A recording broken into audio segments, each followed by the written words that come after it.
Today's daf is daf samach. We are going to begin on the last line of daf Nutes Amud Beis, Sholchulei B'nei Galila. The Gemara says, Sholchulei B'nei Galila Reb Chelbai, the people of Galilee, sent a question to Reb Chelbai. Acharein, after the Kohen and the Levi get their aliyahs, mi Kohen, who reads from the Torah. In other words, who do we have to call up for the aliyah? So he didn't know the answer. Also, so he came and he asked Rabbi Yitzchak Napcha Omar Lei. He said to him, Acharein Kedin Talmidei Chachamim ha-memunin parnosim ala tzibur.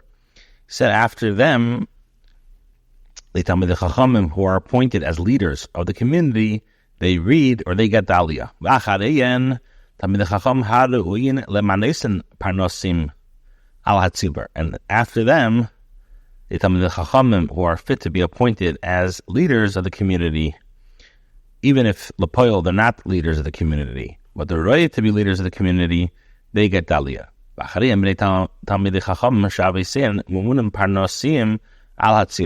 them, the sons of Talmidei Chachamim, whose fathers were appointed as leaders of the community, and after them, read the heads of the shuls, and after them, any person. Shlachulei b'nei Galil Reb Chelbai, the people of Galilee, sent a shout out to Reb Chelbai, Ma'ol likris b'chumashim b'beis hakneses b'sivur. What's the halacha with regarding to reading from chumashim? Now, it doesn't mean chumashim like nowadays. It means that they used to write scrolls containing only one of the 5 books of the Torah, so it wasn't a full complete Sefer Torah. So the shaila is, he asked him, can you read these chumashim in the Beis HaKnesses? Is it permitted, or do you need to read from a complete Sefer Torah? So Levi Biyadeh, he didn't know the answer. Also, the Shaila Rabbi S Greenwald, they came to Rabbi S Greenwald, Levi Biyadeh, Vayter, didn't know. Also, Shal Ben Midrasho, Pashtum, Mahadam, Rabbi Shmuel, Bar Nachmani, Rabbi Yichlan, Sefer Torah, Shachas, Yiriyah, Chasin, Kayin, Bey. So he came and he asked the Shaila in Beis Medrash, and they paskin the Shaila from which Shmuel Bar Nachmani says, that Rabbi Yichlan says, with regards to the Sefer Torah, that's missing even one yidiyah, one sheet of parchment, you're not allowed to read from the Sefer Torah in public. So we see from here that a Sefer Torah, which is chaser, which is incomplete, may not be used for Kriyas HaTorah. So where it says, V'loihi, that's not so. In other words, you cannot bring a raya from this of Rabbi Yichlan. Why? Because Hasam Mechaser B'milsa, over there's lacking matter. As the fact is you're missing. But here, there's not missing anything. Now, Rabbo and Rabbi Yosef both say that one does not read from Chumashim the Shul out of respect for the community. Rabbo and Rabbi and Rabbi Yosef both say, Hai Sefer Torah Aptarasa Aser. It's also to read the Haftarah on Shabbos from a scroll containing only Haftarahs. The Mikri b'Shabbos my time. What's the reason for this? Because this type of scroll may not be written. Because words of the Navi must also be written as complete books. So therefore, since it's not written complete, it's not written in a complete book, you're not allowed to read from it. Rashi says such a sefer Torah, such a scroll on Shabbos is. He asked, "So he said, "What's that it's muktzah? You're not allowed to carry it. Why is it aser? Because it's not fit to be read. So since it's muktzah, you can't touch it on Shabbos." Mar says, "It's not true.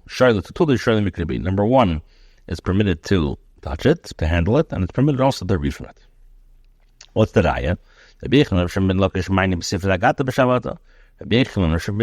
used to read from a scroll of Agadata on Shabbos. Now, such a scroll may not be written because we know Teresh V'Peh, you're not allowed to write. So how were they able to read from Agadata on Shabbos if there's a principle they're not allowed to write Teresh V'Peh? Like even the Le'efsher, since it's not possible, as we know, that when Rabbi Yehuda Nasi came and he had to write down the Mishnah. It's impossible to remember Torah Shabbat Peh without writing it down. So you're allowed to kiviyachol be over this lav because of the pasuk case. Lasses Hashem hefedet teritzechem.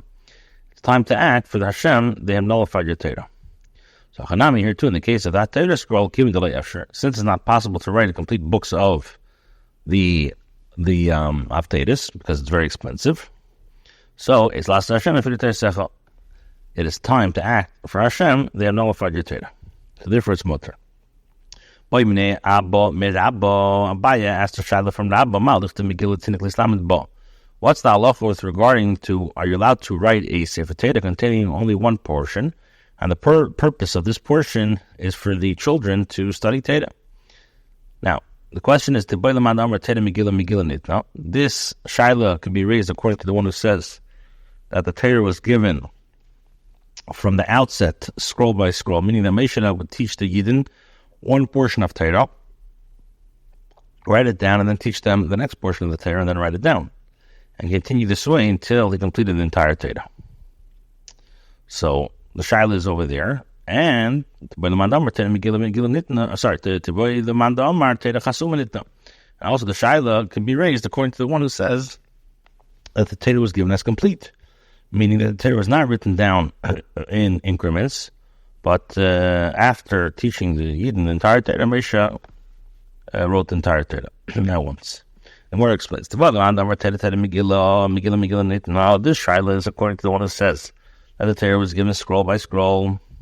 So, Kivan de Megillah Nitna, since it's possible to say that the Torah was given scroll by scroll, so Kesvin today as well, one can write the Torah in separate scrolls. The Islamic Lord would say no, Kivan de Itbak, since it was ultimately joined together as a single entity, as a single scroll, it was joined together and it can no longer be written in separate scrolls. The Gemara says, and the Shaila also could be the one who says that the Torah was given as a complete book.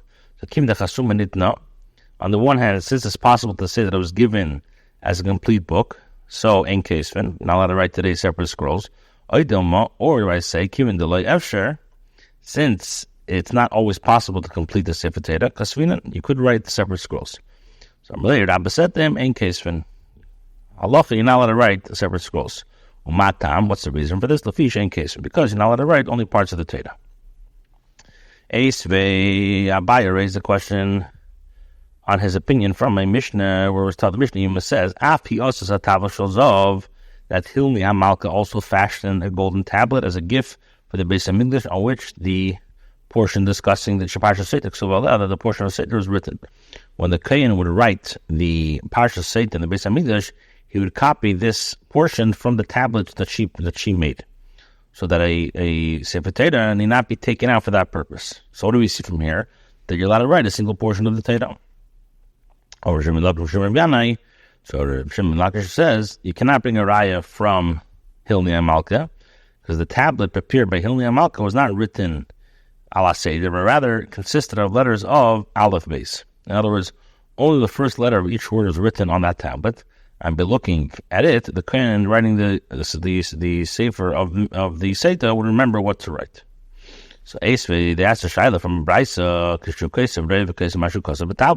the Braisa clearly says that when the Kohen would write the Megillah Seitar, he looks at it and writes which is written on the tablet. We see from here that the full text of the Parsha Seitar was written on the tablet. So the Gemara says, you have to fix the price and say that he looks at it and writes like that which is written in the tabla. The tabla aids the Kohen to remember the text and must actually be written. Now, another question, because the Braisa says when he writes, when he writes, he looks at the tablet and writes that which is written on the tablet. So, amashu kasa b'tabla, and what is written on the tablet? Im shachav, im lei shachav. If a man lay with you, and if he did not lay from you. So what do you see from here? That the entire passage was written on the tablet. So my answer is, it says, what are we dealing with over here? Bis seidugin, talking about the tablet that Hilmi HaMalka was written by, was alternating. In other words, the first words of each pasuk were written there, but the rest of the words in the pasuk were represented by initials. Therefore, the contribution of Hilni Amalka does not resolve the question of whether writing a sefer for a child is permitted, because over there it was only in Seru and only in alterating. The Gemara says, Ketanoi, the question of whether you're allowed to write a scroll for a child is permitted is Remes is a Machlikas Tanoim. Why? A case the Brisa says one may not write a scroll containing only portions of the Torah for the purpose of enabling a child to learn Torah. Died to the hashlam, but if his intention is to complete the entire Sefer Torah, mutter it's mutter. Viddu says, Viddu says in the book of Bereshis, he may write a Megillah or Sefer from the beginning till the Mabul. Teres Kainim, and when it comes to Teres Kainim, the book of Vayikra, he may write from the beginning ad Bayim Hashmini. The Gemara returns now to discuss the machlekes. The Torah was given from the outset, scroll by scroll. As it says, then I said, behold, I came from the scroll of the book that is written for me. David HaMelech is saying that about himself, that there is a section of the Torah, in other words, the scroll of the book, that is meramis to him, that is written for me. Or see that each portion of the Torah is a separate scroll. Shimon Lakish says the Torah was given as a complete book, as it says, take this scroll of the Torah, which teaches that from the outset the Torah was given as a complete unit. The Gemara says, but according to Rabbi Yochanan, it also says Lokeach, which is mashma that the Torah was given whole. How does he explain the pasuk? So he says, very simple. This pasuk is speaking about that after it was joined together, he gave it as a single unit. And according to the other Shlokish, it also says with the scroll of the book that is written for me, which is mashma that the Torah was given scroll by scroll. So he says, the whole Megillah. That pasuk teaches us that the entire Torah is called a scroll. The pasuk of Zechariah says, and he said to me, what do you see? And I said, I see a flying scroll. Inami, or you could say is the Rabbi Levi, that this pasuk is like Rabbi Levi says, Rabbi Levi Shvena Parshas Number Beim Shukom Beim Mishkan, Elohim Parshas Kenim, Parshas Levim, Parshas Tmeim, Parshas Shluch Tmeim, or Parshas Achner Meis. 8 sections were said at the day that the Mishkan was erected. These are the Parshas of Kenim, Levim, Parshas Tmeim, Parshas Shluach, Parshas Tmeim, Parshas Achner Meis.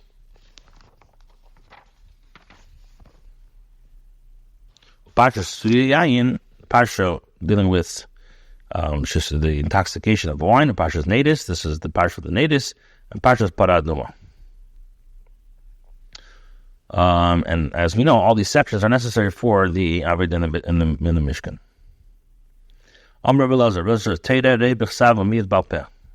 Belzer says the majority of the Torah was transmitted in writing, while the minority was transmitted balpeh orally. As the pasuk says, I wrote for him the greater part of my Torah. They were reckoned a strange thing, meaning that the majority of the Torah was written. Rabbi Yochanan says no, the majority of the Torah was transmitted balpeh, while the minority was transmitted in writing. As it says, for the basis of these matters. Now the Gemara goes back. According to Rabbi Yochanan, it says also, I wrote him the greater part of the Torah. How does he understand the pasuk? So he says, Hahu atmeikom betama. There, it's like a rhetorical question. He's saying in like bewilderment. Did I write for him the greater part of the Torah? Excuse me. In that case, the Jewish people would be like strangers, meaning that there would be no difference between them and the Goyim. Rather, the majority of the Torah must remain Torah Shebal Peh.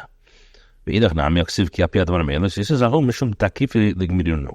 that pasuk, which indicates that a covenant was based on that which was taught by Torah Shebal Peh, is due to the fact that it is more difficult to learn matters Bal Peh, not because these matters are more numerous than those in writing.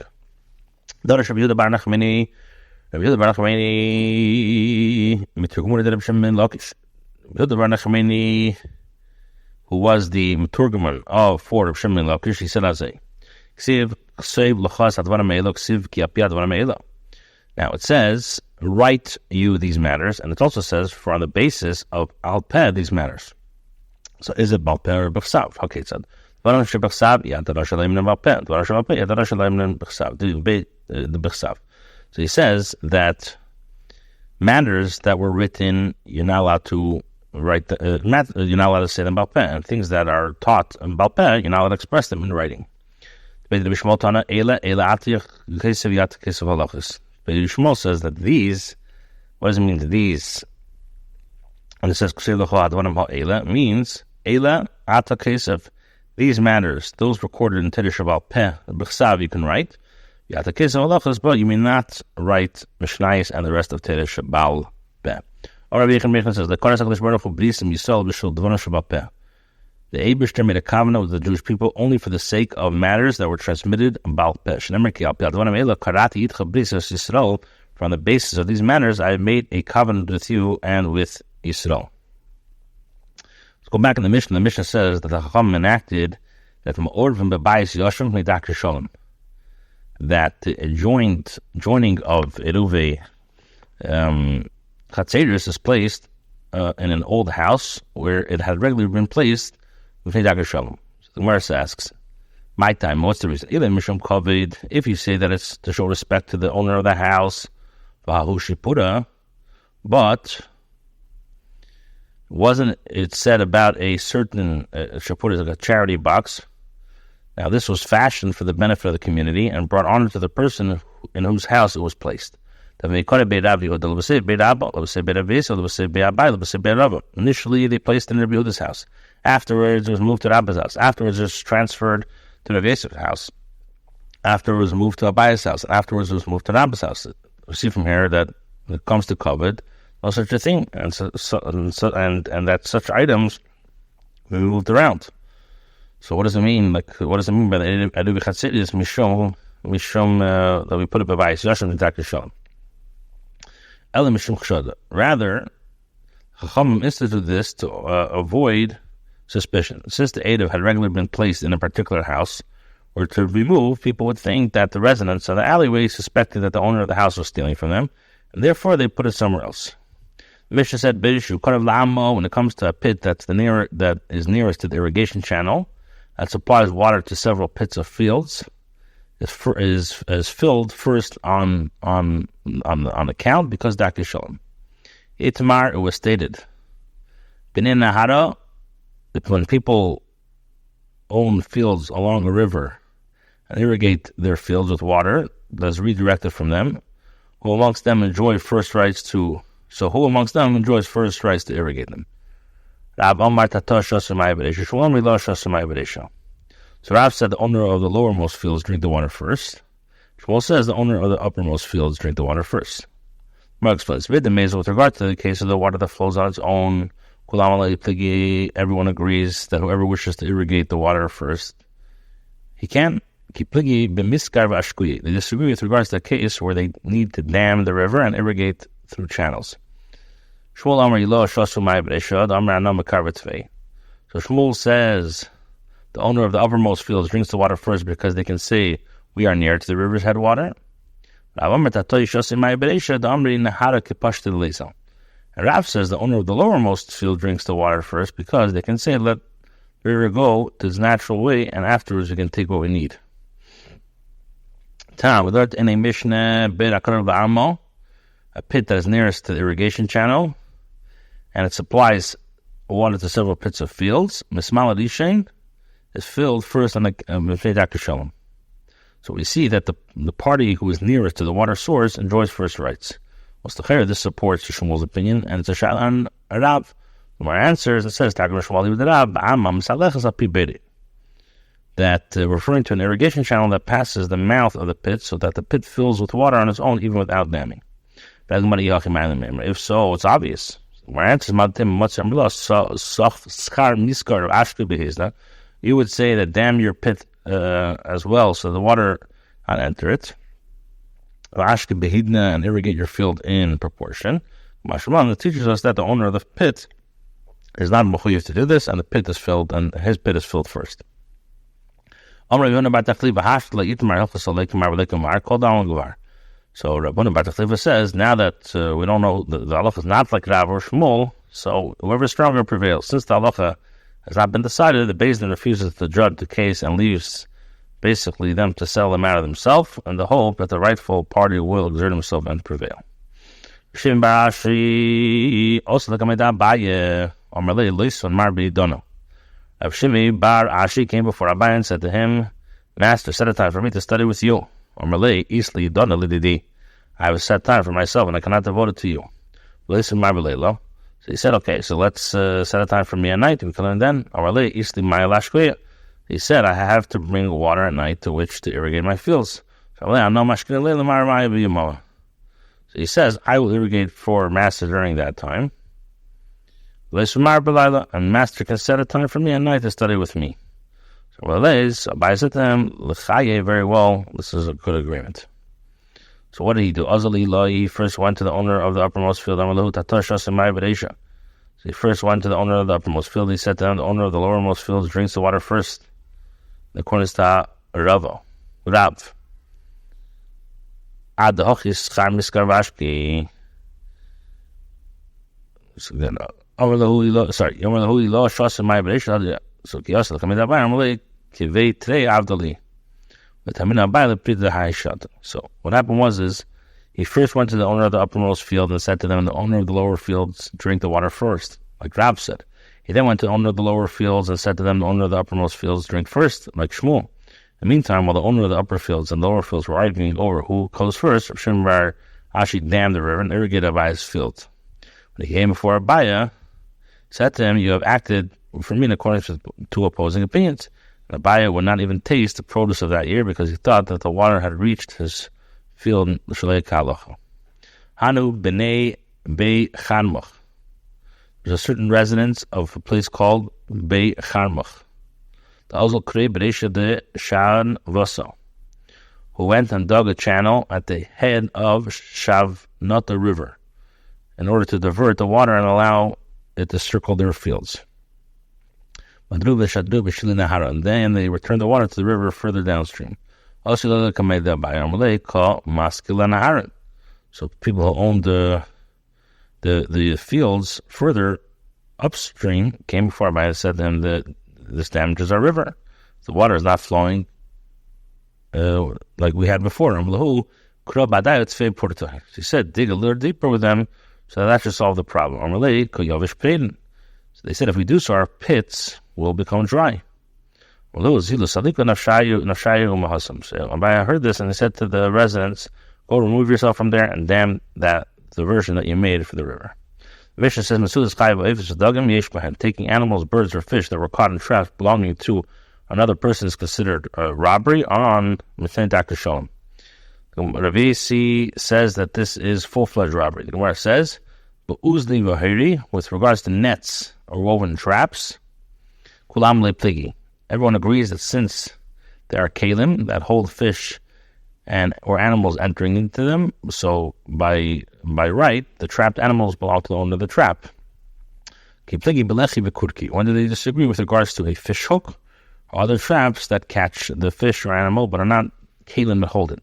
Such a case, there's reason to say that the owner of the trap does not take possession of the animal itself, and therefore another person who takes it is guilty only of Geneva mitzad Dr. Shalom. Since says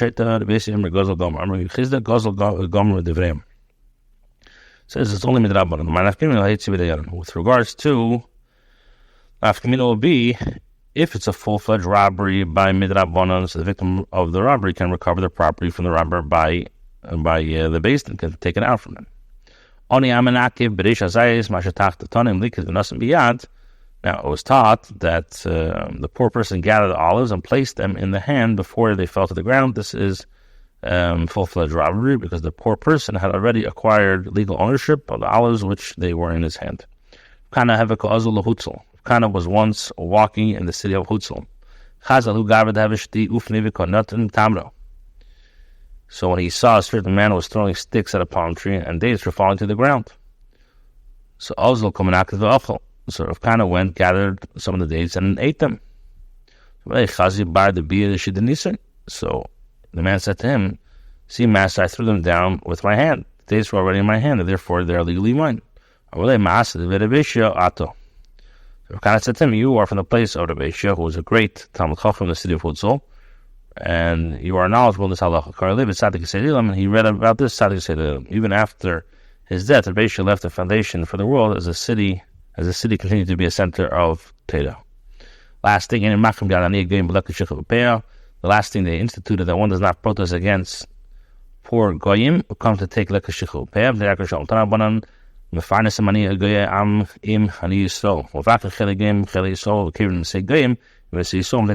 We sustain poor goyim along with poor yidden.